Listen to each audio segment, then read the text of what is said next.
Coucou les petits loups, je voulais vous parler de mon métier, kiné. En fait, le logo officiel, c'est masseur, kinésithérapeute, rééducateur. Au niveau international, nous sommes des physiothérapeutes, c'est-à-dire des physiothérapeutes.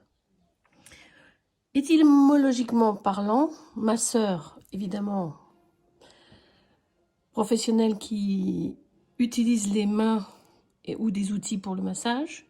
Kinésithérapeute, ça vient de thérapie par le mouvement, du grec kiné. Et rééducateur, parce que nous sommes aussi des rééducateurs physiques.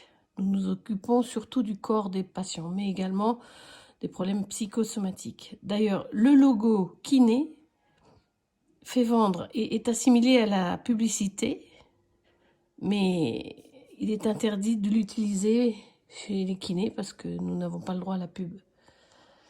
No comment. Le métier de kiné a été officiellement créé en 1946, juste après la guerre.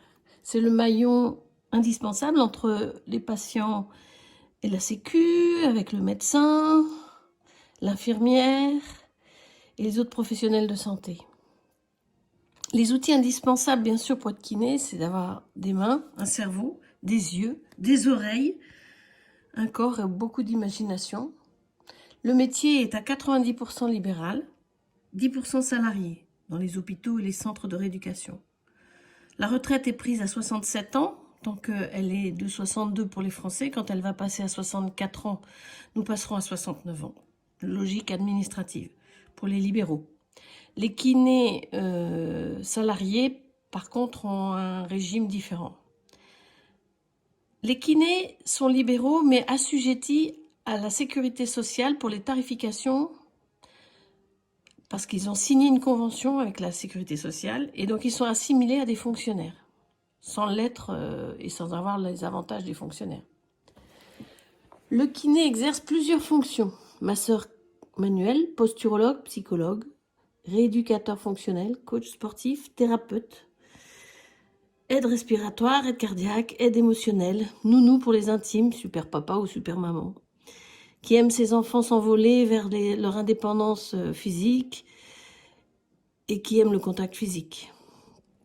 Le kiné libéral travaille 40 à 50 heures par semaine, sans compter le travail administratif qui lui prend bien 10 heures de plus, pour gagner 2500 à 3500 euros net par mois, avant impôt. Il peut prendre sa retraite à taux plein, comme les infirmières et les médecins, à 67 ans. Le kiné salarié, lui, travaille 35 heures par semaine pour gagner 1500 à 2000 euros net par mois, et il peut prendre sa retraite plus tôt, à 55 ou 62 ans. Il peut aussi gagner plus en faisant des heures supplémentaires.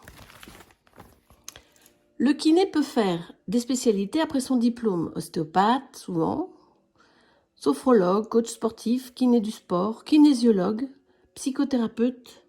En fait, toutes ces spécialités complètent sa formation initiale de généraliste. Il peut exercer dans tous les domaines. Et en fait, c'est l'humain, le corps humain et l'anatomie et les relations psychophysiques qui sont ses domaines de prédilection. Voilà.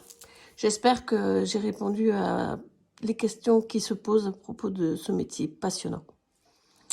Et j'espère faire des adeptes et des futurs professionnels parmi les enfants qui vont lire ce message.